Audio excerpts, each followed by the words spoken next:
Aí, mudando agora, a gente tem os padrões. Lembra dos 4 preços? Lembra que eles podem formar padrões, né?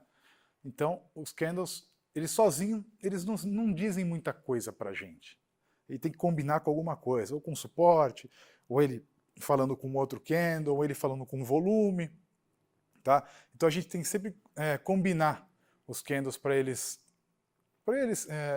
ganharem força, tá? Então, quando ele aparece em cima do suporte, numa resistência, eles ganham força. Quando tem volume, quando aparece com indicador técnico, né? Ou uma reversão de indicador em cima de uma média, enfim. Vamos começar não só a isolar eles. Ó, pessoal, é o seguinte, tudo que for uma coisa na bolsa não funciona. É um conjunto de coisas que vai fazer você construir o seu trade system, a forma como você opera. É um conjunto de coisas, não é uma coisa só. Então você vai colocar um rastreador de tendência, você vai colocar um oscilador, você vai colocar junto com os candles, com o volume, olhando o termômetro, então você vai juntando as pecinhas para você trazer a probabilidade para o seu lado, tá? Aí, eu gosto, pessoal, as características, no começo, eu nem olho, tá? Nem olho porque eu quero que você aprenda a lógica. Na hora que você aprender a lógica de candle, sem ficar decorando coisa, vai ficar mais fácil, tá? E eu vou explicar por quê. Ó, sem ver aqui, eu não quero ver esse lado. Não preciso ver esse lado aqui. Ninguém precisa ver esse lado. O pessoal só precisa ver isso aqui. Imagine que você veio. Esse aqui eu não chamo martelo, tá? Imagine que você veio caindo. Vários dias de baixa. Aí o que aconteceu aqui? Era mais um dia de baixa normal. Ele abriu aqui. Ele desceu até aqui embaixo, deixou uma sombra grande. Aí o que aconteceu? Ele veio se recuperando. Veio se recuperando. Ele largou aquela sombra grande é recuperação. Ele teve força para subir, passou da abertura, que já é uma resistência, passou da abertura e veio subindo e fechou aqui. A pergunta que eu faço é a seguinte, se a gente tivesse mais 1 hora de pregão, o que aconteceria aqui? Ele continuaria praticamente subindo, por isso que ele é um candle de reversão. Eu não preciso ver essas bostas do lado aqui de característica, eu só preciso usar a cabeça. É simples assim. Pensa o que aconteceria 10 minutos, 15 minutos, meia hora depois, 1 hora depois, um dia depois. Eu estou falando um dia depois, 1 hora depois, porque os candles, eles representam um período. Se você coloca um período diário, cada candle desse vai representar um dia. Se você coloca no período de 30 minutos, cada candle desse representa 30 minutos do gráfico. Isso quer dizer que ele abriu, 30 minutos depois ele fechou aqui. Se fosse diário, ele abriu o dia aqui e fechou o dia aqui. Se ele fosse de 5 minutos, que você vai operar no curto prazo, que você pode colocar, do mesmo jeito. Ele abriu aqui, 5 minutos depois ele fechou. Então, cada candle, aproveitando aqui um gancho, ele vai ser um período. Tá? Então, esquece as características. Agora vocês vão voltar para as características? Vamos. Então vai. Ele é um candle de padrão de reversão, de baixa para alta. Tá? Ele tem que ter um corpo pequeno e uma sombra inferior comprida. Certo? Essas são as características. Interessante for se for 2 vezes o corpo. Se for 2 vezes o tamanho do corpo é pequeno, se for 2 vezes, é mais interessante. Aí você fala, porra, Juliano, mas e se tiver uma sombrinha pequena aqui em cima? Aqui em cima, ele não é um martelo? Porra, cara, martelo, né? Se for pequenininha, ele não fechou na máxima, mas às vezes perdeu um pouquinho de força ali na hora do fechamento. A gente vai ficar de olho no dia seguinte, mas vamos considerar, né? Porque nem tudo ali não é uma coisa tão exata, né? Não é uma matemática aí, né? Mas enfim, e como eu não gosto de operar figura separadamente, sem nada, mas a gente tem que passar a teoria de como isso seria operado, Basicamente, o mercado veio caindo, fez o nosso martelo, no próximo candle que nascesse, vamos fazer assim, nascesse, passando da nossa máxima, a gente entraria comprando, a gente compraria, passando da máxima, e colocaria o stop aqui abaixo da mínima, tá? Perdão. Colocaria o stop aqui abaixo, um pouquinho abaixo da mínima, tá? Porque a gente está prevendo que vai ter uma reversão, esse preço vai subir, tá? Se a gente tiver errado, o preço vai cair, vai bater aqui no nosso stop, e a nossa operação vai finalizar, tá certo? Qual seria o objetivo aqui? O objetivo não é a hora agora. Aqui é a hora do posicionamento de stop, o objetivo é depois, tá? Então, comprou aqui, botou stop um pouco abaixo da mínima. Agora, por que um pouco abaixo da mínima? Não na mínima. Porque a mínima, ela já é um suporte, tá certo? Então, se você coloca ele um pouquinho abaixo da mínima, tecnicamente, você está um pouquinho mais protegido. Coisa de 2 centavos. E se a mínima for número redondo, ou, no caso, for a máxima, tudo que for número redondo, também é um suporte, uma resistência. Por quê? Porque o ser humano pensa com números redondos.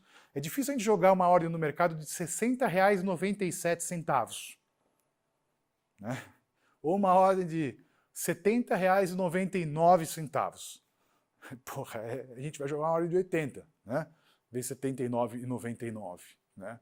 É difícil, então a gente já pensa no número redondo. Então o número redondo já é um suporte ou uma resistência por si só, certo? Aí o contrário do enforcado, a gente tem o martelo, a gente tem o enforcado, né? Aí você fala, caralho, mas e a lógica que você tinha explicado no final? Não estou entendendo, ele deixou a sombra, ele também ganhou força. Mas, realmente, mas imagina o seguinte, ele não veio subindo de forma acentuada? Ele não apareceu uma figura com o corpo? Ele não desestabilizou uma alta? Não desestabilizou uma alta? Então, se ele desestabilizou um movimento de alta, a gente tem que ficar de olho, certo? O enforcado, ele não tem a mesma força, na minha opinião, que o martelo. Por quê? Porque ele não tem tanta lógica igual o martelo. O martelo no gráfico ele é muito mais forte porque ele é uma coisa de lógica. A única lógica que eu encontro no enforcado é que ele desestabilizou uma tendência de alta. Tá certo? Mas, de qualquer maneira, se a gente for usar a mesma lógica, quer dizer que ele veio até aqui, ainda ganhou força, então, teoricamente, ele tinha que voltar a subir. Certo? É isso que a gente tinha visto na lógica passada. Mas esse aqui não funciona dessa forma. A única coisa que eu vejo é desestabilizou uma tendência de alta. Ok? Da mesma forma, ele tem o corpo, uma sombra inferior comprida, 2 vezes o tamanho do corpo, e vem depois um movimento de alta. Essas são as características do enforcado. Como a gente opera ele? A gente vai traçar, pegar a sombra inferior, ok? Sombra inferior. Perdendo a sombra, nascendo outro candle abaixo desta sombra, a gente vende descoberto. Por quê? Vende descoberto. Você tem que ganhar na queda. Então você tem que fazer a sua venda descoberta. Você vai vender ser inteira, aquela operação que a gente viu lá no começo. Você vende descoberto aqui e coloca o stop aqui em cima. Em cima por quê? Porque você está ganhando com a queda. Se o mercado subir e bater no seu stop, você tem que zerar a sua operação. Acabou a sua operação aqui. Você está apostando que o mercado vai cair. Certo? Então, basicamente, esta aqui é a nossa operação de martelo. Aí a gente tem alguns martelos enforcados no nosso gráfico, né? A gente tem alguns martelos enforcados no nosso gráfico. Sugiro que vocês, na casa de vocês, olhem, tá? Aí eu deixei um de propósito, porra. Eu tenho que deixar um de propósito. Eu deixei um aqui de propósito. Esse aqui é um de propósito. Olha o tamanho dessa sombra. Você fala, porra, Juliano, que lógica que tem? O negócio fez um negócio desse tamanho e não subiu que nem um foguete aqui para cima? É simples. Essa aqui eu deixei de propósito. Sabe por quê? Porque nem tudo é perfeito na bolsa. As coisas acontecem. E a gente não tem que levar em consideração um único candle. Tá certo? Então, olho sempre, pessoal. Sempre olho nisso.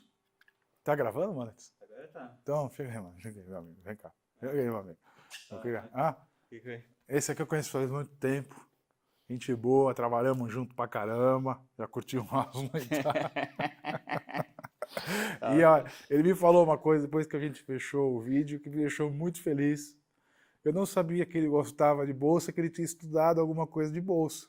Ele nunca tinha me falado isso. E eu também acho que ele nem sabia que eu entendia alguma coisa, porque eram outros contextos, né? Sim. Aí eu expliquei o martelo agora, o que você falou? Pô, primeiro que entendi o martelo, né? Primeira vez que ele entendeu o martelo, que ele viu um monte de resumo no site, ele não entendia. Mas agora nós vamos entrar, você está dando play na outra? Enquanto você dá play na outra, eu já vou começar o curso aqui mesmo. Você já apareceu, irmão, já era. Entendeu? Já era. Aqui a gente manda na parada, tá? Então agora ele entendeu a lógica do martelo, da que a gente tinha explicado na apresentação passada. Agora nós vamos entrar na lógica do shooting star, tá? A lógica do shooting star. Funcionando essa aqui já? Beleza, então vamos lá. Bom, pessoal, é um padrão de baixa, tá? Ela vem depois de uma sequência nítida de alta, tá? Uma sequência nítida de alta. Ela tem um gap na abertura, então ela fechou, o mercado fechou aqui, ela abriu com um gap em relação à abertura do candle anterior. Aí o que acontece nesse... Esquece aquelas porra das características, ela já abriu em gap. O que isso quer dizer? Ela veio subindo, perdeu força, começou a cair, passou a abertura e fechou abaixo da abertura. A lógica do shooting star, por que o shooting star é uma figura tão forte? E a gente vai ver e vai fazer esse paralelo quando a gente estudar o gap. O gap são espaços em brancos que ficam no gráfico que não teve negociação. Nesse caso, daqui para cá, não teve negociação, ele já abriu aqui. E quando a gente olhar as estatísticas do gap, quando a gente for ver gap, a gente percebe que a maioria dos gaps, eles são fechados. Então aqui é uma figura muito simples. Ele abriu com gap, subiu, veio caindo, veio fechar o gap aqui, simples assim. Tá? Então deixou uma sombra superior comprida, abriu em gap, veio fechar o gap. Se tivéssemos mais tempo de mercado, teríamos uma reversão vindo fechar o gap que foi deixado aqui. Basicamente é isso, tá? O shooting star, beleza? Simples, fácil e sempre com a sombra inferior comprida, tá? Mas aqui o importante é o gap. Então a gente sabe que é uma figura forte, justamente deixada pelo gap, que estatisticamente falando, ele vai ser fechado rapidamente, tá? Se for um gap de exaustão, por exemplo, tá certo? Show! Bora! Como opera o shooting star? Mesmo jeito, stop acima da máxima, porque a gente está acreditando que vai cair, então a gente tem que fazer a operação de venda descoberta, stop acima da máxima, passando a mínima, a gente entra vendido, querendo que o preço desça, vindo fechar o gap. Stop aqui em cima, tá? Sempre acima da máxima, porque a nossa máxima aqui já é uma resistência por si só, né? Então, a gente tem que deixar sempre acima. O problema dessas figuras é stop técnico, nessas figuras costumam ser muito longos, tá? Porque a gente está vendo um movimento, querendo um movimento mais curto de reversão aqui, talvez de objetivo, né? E a gente tem um candle muito grande. Então a gente tem, uma sombra muito grande, tá? Então às vezes o stop fica muito comprido, tá certo? E aproveitando que o nosso diretor está ali, como é que está ficando a imagem aqui, eu explicando dessa lateral? Não precisa cortar não, vamos que vamos. Legal, aí a gente tem alguns shooting stars funcionando num gráfico real, tá? Você vê que eu sempre deixo, não deixo tão perfeitinho para você ver, porque aqui abriu, não fechou, foi fechar só depois, no outro, na volta. Eu gosto de deixar as coisas assim, porque, de novo, eu não gosto de ver o candle isoladamente, ele tem erro. Ele pode dar problema, tá? Então eu gosto, quando eu coloco exemplos, eu coloco exemplos que não estão 100% igual estava na minha explicação, porque o mercado não é 100% igual estava na minha explicação. Tá? Então a gente vai começar a ver o mercado desta forma. Aí nós temos o martelo invertido. Ele tem, esse não tem uma lógica tão acentuada, tá? Mas tem aquela mesma lógica que a gente falou de que ele desestabilizou uma tendência de baixa, então ele já desestabilizou uma tendência de baixa, então nesse caso ele é um padrão altista, ele vem depois de uma sequência de baixa, ele vai abrir em gap também, né? Então ele abriu em gap, fechou aqui, né? Abriu aqui embaixo, ele tende a vir fechar esse gap. Nesse caso, como ele deixou a sombra, ele já fechou, então é um padrão que não tem muito sentido lógico, tá? Mas não deixa de ser um padrão gráfico que a gente tem que olhar. A gente vai operar da mesma forma, todos os candles praticamente da mesma forma, mas assim, isoladamente, de novo, não é legal, tá? Passou da máxima, entra comprando, stop abaixo da mínima, tá? Stop abaixo da mínima nesse caso aqui, a gente às vezes fica com stop muito comprido, então o stop técnico a gente tem que tomar cuidado nessas figuras. Tá? Temos aí também martelo invertido trabalhando num gráfico real. Agora nós vamos em estrelas. O que são estrelas, pessoal? Indecisão. Estrelas são... A gente tem que falar que é indecisão. Não é nem figura de reversão, eu não considero figura de reversão. Apesar de ter estrela da manhã, né, e ter estrela da tarde, eu não considero indecisão. Lógica para o padrão. O mercado sobe de forma acentuada, faz um candle de indecisão, para depois começar a cair ou lateralizar, ou começar a subir de novo, não sabemos, tá? Mas indecisão é corpo pequeno, sombra superior, sombra inferior, desestabiliza essa tendência de alta. Tá? Então, uma tendência com candles maiores, uma tendência mais forte, acaba ficando com um candle um pouquinho menor, ele forma uma indecisão. Tá? Então, a teoria diz que é uma figura de reversão, eu acho que é uma figura de lateralização. Tá? Tanto de baixa quanto de alta. Quer dizer que o mercado ele vai vir lateralizar, não necessariamente reverter. Ela não tem, teoricamente, uma força tão grande que faça a gente reverter numa tendência e sim lateralizar. Então, estrela é isso, corpo pequeno, sombra inferior e superior. Tá? Aí a gente tem operações em estrelas, não gosto também. Além de você ter uma relação lucro, um stop muito curto, né? Imagine que é uma figura que vai lateralizar. Se a gente coloca, por exemplo, um preço de stop aqui em cima, esperando uma queda, e o mercado vai lateralizar, pode ser que a gente seja estopado toda hora que a gente vai operar uma estrela. Né? Então, eu não gosto de operar esse tipo de padrão, mas é opinião pessoal, vocês não têm que levar em consideração o que eu estou falando, vocês têm que estudar e ver o que eu estou falando faz algum sentido na hora que vocês estiverem se aprofundando no assunto. Tá? Mas, teoricamente, numa estrela da tarde, a gente vai querer vender descoberto, né? Então ela vem, a gente coloca o stop aqui em cima, um pouquinho acima da máxima, passando a mínima a gente entra vendido com o stop aqui. Tá? Da manhã a mesma coisa, só que a gente vai fazer a operação inversa. Ele vem caindo, apareceu aqui, passando a máxima a gente compra, deixa o stop abaixo da mínima. O legal da estrela é que ela não precisa necessariamente ter a mesma cor também aqui, tá? Não é só porque está numa tendência de alta que ela tem que ser verde, que ela pode ser vermelha também. Vermelha até indicaria uma força mais, uma força um pouquinho maior aqui para a venda, tá? Nesse caso. Tá? A gente tem algumas estrelas funcionando em gráfico real, tá? Então a gente percebe aquilo que eu falei, tá vendo? A gente teve um momento de alta, ela apareceu aqui, mas ela continuou lateral, assim como a gente tem outra aqui, continuou lateral, não necessariamente foi uma reversão. Né? Aqui a gente teve umas outras estrelas, mas o movimento subiu, começou a lateralizar, aqui já teve um gap de baixa, tá vendo? Então, é uma figura que aparece como indecisão, rapaziada, simples assim, tá bom? Dojis. Dojis a gente fala que são estrelas, elas têm um pouquinho mais de potência, tá? Elas são um pouco mais potentes, tá? Elas não têm corpo.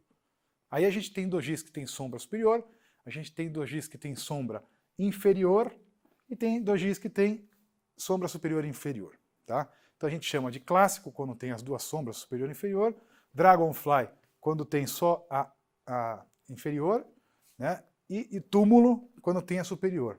Tá? São dojis, corpo pequeno. O mercado abriu e fechou no mesmo patamar. Tá bom? Então abriu e fechou no mesmo patamar. Ele andou tudo isso aqui, mas fechou no mesmo lugar que abriu. Tá? Para entender a lógica de reversão dos dojis, tá? Ele pode dizer alguma coisa para a gente. O clássico não diz muita coisa. Não diz muita coisa o clássico. Tá? O clássico não diz muita coisa. O Dragonfly já pode dizer alguma coisa, ele é mais voltado para alta. Por quê? Porque ele deixou a sombra inferior, muito longa. Imagine que ele abriu aqui, caiu até aqui embaixo, teve força suficiente para subir. Se tivéssemos mais algum tempo de pregão, por exemplo, o que aconteceria? Teríamos o início de uma formação de um corpo aqui para cima. Né? Então, isso é uma lógica. Aqui do túmulo a mesma coisa. O mercado abriu aqui embaixo, veio subindo, começou a cair. Se tivéssemos mais 15 minutos, 30 minutos de pregão, começaria a aparecer um corpo ali embaixo. Tá? Então, esses são a lógica dos dojis. Aqui também temos as operações da forma como a gente tinha desenhado, da mesma forma dos candles sempre. Tá? Então, a gente tem aqui stop colocado aqui em cima, começa a compra lá embaixo, não gosto, aqui stop muito longo, relação 0, uma relação stop não é legal, mas assim, estudem para vocês tirarem as próprias conclusões. Aqui na mesma coisa, a gente vai colocar stop abaixo da mínima, passando aqui a gente entra, preço passando aqui a gente entra comprando, tá bom? Simples assim. Aqui a gente tem o Marubozu, né? Que ele é um candle de reversão de alta para baixa, de baixa para alta, depende de onde ele vai aparecer. Se ele aparece durante uma tendência nítida de baixa, quando ele aparece quer dizer reversão. Por quê reversão? Porque ele é um candle muito forte, ele é um candle longo, ele é grande, ele abre lá embaixo, não deixa sombra, ou seja, ele nem perde força, praticamente, ele não perde força para a mínima, ele já sobe e fecha na máxima. Imagine que nascesse outro candle aqui. Qual que seria a lógica? A lógica é como ele veio subindo e fechou na máxima, se abrisse outro em seguida, provavelmente nós teríamos um movimento de alta, né? Porque ele já fechou na máxima aqui com força total. Não deixou nenhuma sombrinha aqui perdendo força. Esse aqui não tem sombra, né? Então, teoricamente, ele seria uma reversão. A mesma coisa vale para baixa. Ele veio subindo, abriu, veio caindo, não deixou nenhuma sombra. Se tivesse mais tempo de pregão, nascesse outro candle, provavelmente ele nasceria e começaria a queda aqui para baixo. Tá? Então, é um candle bem interessante. Tá? Não é o salvador da pátria, como o pessoal vende aí. Tá? O candle sozinho não salva a pátria, não. Tá? É só falar, é candle de força, é candle disso aqui, quando aparecer candle de força, vai tomar uma puta ronca, como diz o mercado, né? O pessoal mais antigo vai tomar ronca, vai cagar, vai se ferrar aqui, se só for olhar isso, tá certo? Aí a gente tem algumas operações que você pode fazer de duas formas aqui. Você tem a primeira que você deixa o stop aqui embaixo e compra quando passar aqui, ou você tem uma quando passar da máxima também, do que do anterior. Pode ser uma boa também, uma boa saída, uma boa confirmação de que a tendência reverteu. Tá? Então é uma coisa interessante. Aqui a gente tem também, do mesmo jeito, vem subindo, apareceu, a gente deixa aqui o stop aqui em cima, porque a gente está querendo vender descoberto, ou a gente começa a vender a partir do momento que passou o preço aqui, ou quando passar da mínima do que é do anterior, também pode ser uma saída para a gente tentar se proteger desse movimento lateral que ele pode acontecer. Tá?